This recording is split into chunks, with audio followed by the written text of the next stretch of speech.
Bonjour Patricia, Françoise, bonjour à bonjour tout le tous. monde. Alors, aujourd'hui, Françoise, nous allons parler d'un sujet qui intéresse tout le monde, je pense, l'argent. Alors, c'est vrai que l'argent, au départ, on se dit c'est une unité de compte, c'est une monnaie d'échange, c'est quelque chose de relativement neutre qui dépend de notre investissement dans le travail, de nos investissements matériels et parfois d'un héritage d'une grande tante ou d'un parent.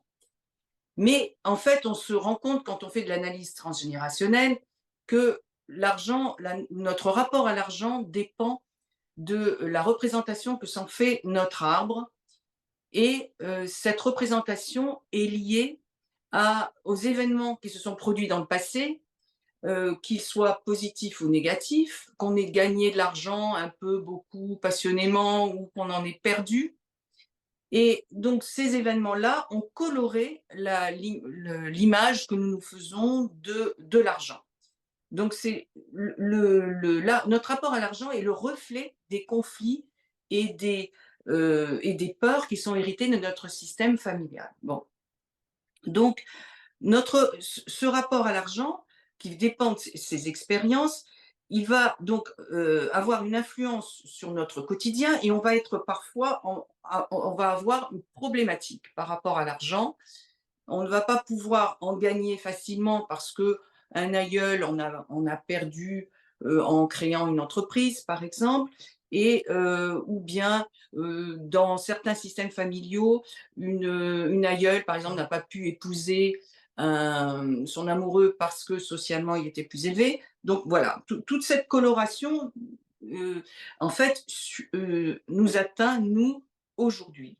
Alors, la tentation, quand on est analyste transgénérationnel, c'est de raisonner en termes de cause à effet dans une logique de grande comptabilité de l'arbre.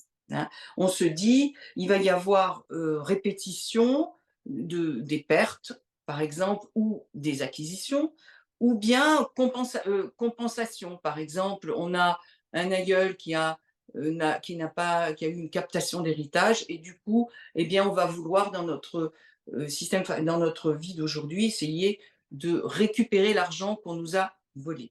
Alors, comme les choses sont souvent plus complexes qu'il n'y paraît, je sais, pour te connaître, que dans ta pratique, tu considères que les choses sont plus complexes et plus singulières. Donc, j'aimerais savoir comment toi, tu procèdes pour essayer d'explorer cette problématique avec tes clients. Ouais, c'est vrai que moi, quand je me suis formée, on m'a appris cette espèce de loi du talion, donnant, donnant, de cause à effet, ton ancêtre a fait faillite, donc tu auras des difficultés avec l'argent. Mais c'est vrai que dans ma pratique, dans ma clinique, c'est pas du tout comme ça que ça se passe. C'est effectivement, c'est souvent un peu incompréhensible ce qui se passe avec l'argent. Déjà, ce qui m'étonne beaucoup, c'est que les gens n'arrivent jamais avec une problématique liée à l'argent. Ils viennent, pour un autre thème, de blocage professionnel, d'espèce de plafond de verre ou de difficultés affectives, et puis, finalement, l'argent apparaît comme un second choix, quoi. «Ah oui, mais puisque on parle de ça, c'est vrai que, j'aimerais bien régler ça», ou alors, dans les difficultés à régler la séance, à espacer des séances parce qu'ils ont pas assez d'argent. Donc effectivement, voilà, j'ai un petit malin plaisir à orienter sur l'argent, puisqu'on dit que dans nos sociétés, quand même, développées, voilà, on dit qu'il y a un malaise à parler d'argent, donc je mets un peu les pieds dans le plat en disant qu'on peut aussi parler d'argent, que c'est aussi une problématique de l'arbre. Et donc, je commence par leur demander, par discuter avec eux dans leur présent, quoi. Ce que c'est que l'argent pour eux? Qu'est-ce que ça quelle est la nature des difficultés avec l'argent? Est-ce qu'ils en perdent? Est-ce qu'ils n'arrivent pas à en gagner? Est-ce que dès que l'argent rentre, il est obligé de ressortir? Donc je regarde vraiment la structure des choses, la façon dont elles s'organisent, heu et puis aussi leur typologie personnelle. Il y a des gens, par exemple, ils ont toujours le sentiment d'être en manque. Il y a des gens, ils ont une vraie avidité par rapport à l'argent. Il y a assez rarement des gens qui se plaignent de trop en gagner, quoi, mais ça peut arriver. Enfin, j'en ai rencontré personnellement, mais pas dans le cadre thérapeutique. Et il y a aussi des gens, j'ai mis un certain temps à comprendre, ils ont une relative indifférence par rapport à l'argent, quoi, ils ont ce qu'il faut, ils ont un bon boulot, je vois qu'ils gagnent pas des fortunes et que, par exemple, acheter un appartement, reste un peu, voilà, est pas évident, quoi, mais tout ça ne les préoccupe pas et cela, c'est un peu, la seule fois, finalement, où je me suis dit qu'il y avait une empreinte de vie antérieure, quand je me suis rendu compte que c'était des gens qui avaient aussi une forte appétence pour la vie spirituelle et voire monastique, et je me suis dit: «Tiens, il y a une empreinte là d'avoir été, moine ou nonne, où le gîte et le couvert étaient assurés et où le la question de l'argent était évacuée». Heu, voilà, donc ça, c'est voilà, ça me fait partie des choses qui échappent un peu à la dimension de l'arbre heu, que voilà, quand on entend parler de ces vies antérieures, moi, je considère que l'arbre est une actualisation de ces problématiques. Donc voilà, je travaille sur le présent de la personne d'abord pour bien caractériser quelle est sa relation à l'argent, et c'est pas si simple déjà. Et ensuite, quand on a caractérisé ça, donc on regarde l'arbre, qui est souvent, construit à ce moment-là parce que comme c'est pas la première demande, on a déjà, pu déposer l'arbre, le construire et un peu voir comment il fonctionnait, quelle était sa dynamique. Et là, on regarde un peu, ce qui peut avoir, un rapport avec l'argent.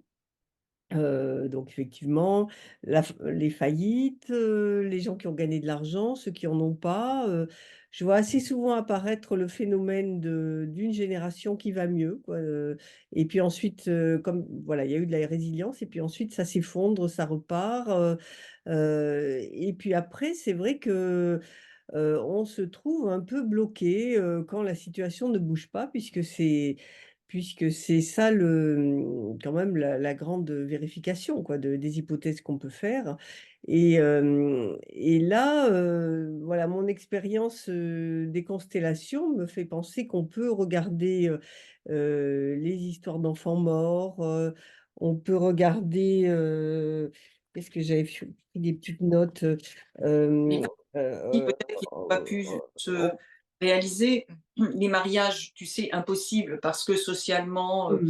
la personne était plus élevée, ça Oui, c'est voilà, ça peut en faire partie. C'est pas encore des cas que j'ai retrouvés. L'argent, c'est vrai que ça a à voir avec la sexualité. Il y avait toujours une phrase de Picasso qui m'avait inspirée, c'est quand il était avec Françoise Gillot, ils avaient un bébé et il l'a réveillé en pleine nuit en disant: «L'argent est mort, l'argent est mort» et elle lui disait: «Mais pourquoi tu parles de l'argent?» Elle disait: «Mais parce que l'enfant est le trésor de sa mère». Alors j'ai raconté moi dans une autre vidéo, comment j'avais eu un grand déblocage par rapport à l'argent relatif à un enfant mort, donc effectivement ça m'a frappée et donc je questionne ça. Voilà, mais effectivement on peut voir par rapport à la sexualité ce qui se passe, mais voilà quand à agiter tout ça effectivement ça n'a pas produit les effets. Mais en général ça commence par, ça marche quand même, vous voyez?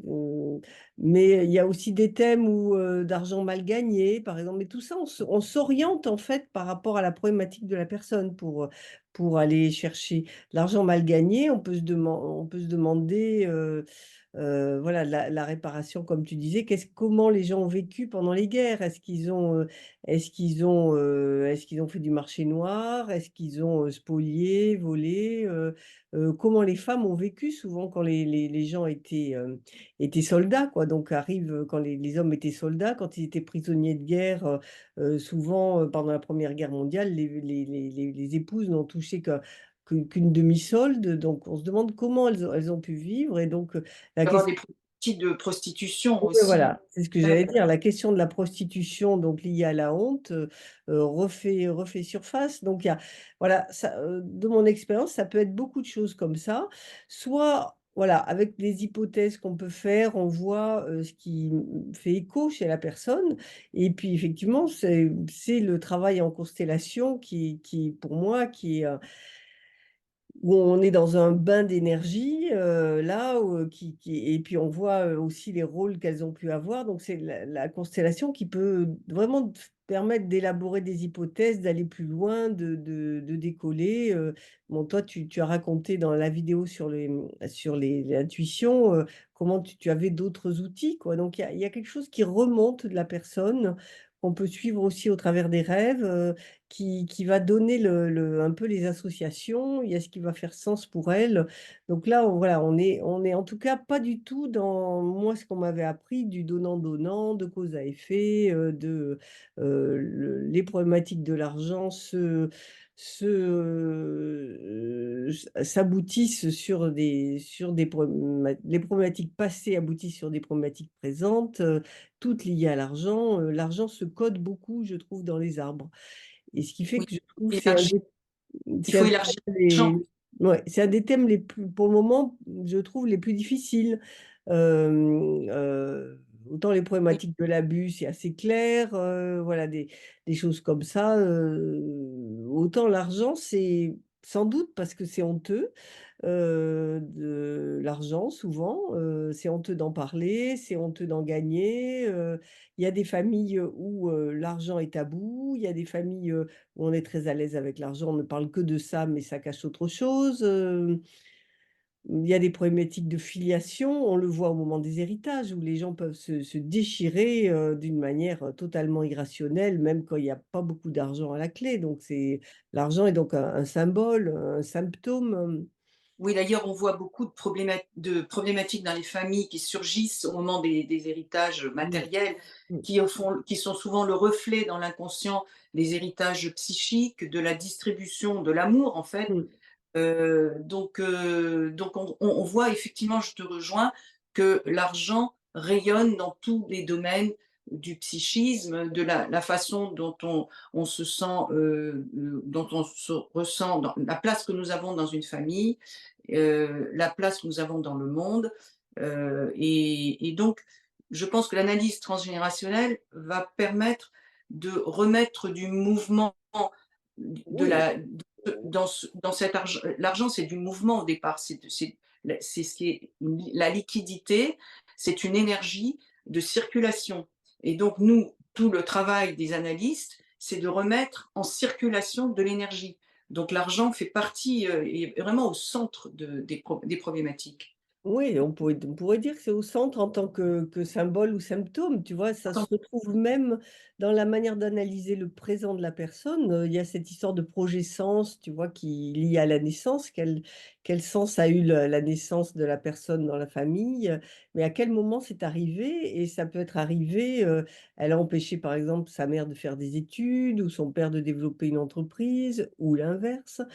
Et donc elle est associée au manque, elle est associée à la frustration, voilà, il y a vraiment beaucoup d'entrées, qui fait que c'est complexe et que c'est assez passionnant parce que chemin faisant, tu brasses un peu beaucoup de thèmes, heu, Oui, parce qu'en fait, ça a un lien aussi avec la valeur qu'on se donne mmh, et donc qu'on se reconnaît, parce qu'on a été plus ou moins reconnu dans notre système familial et donc voilà, donc c'est un sujet, très, très riche.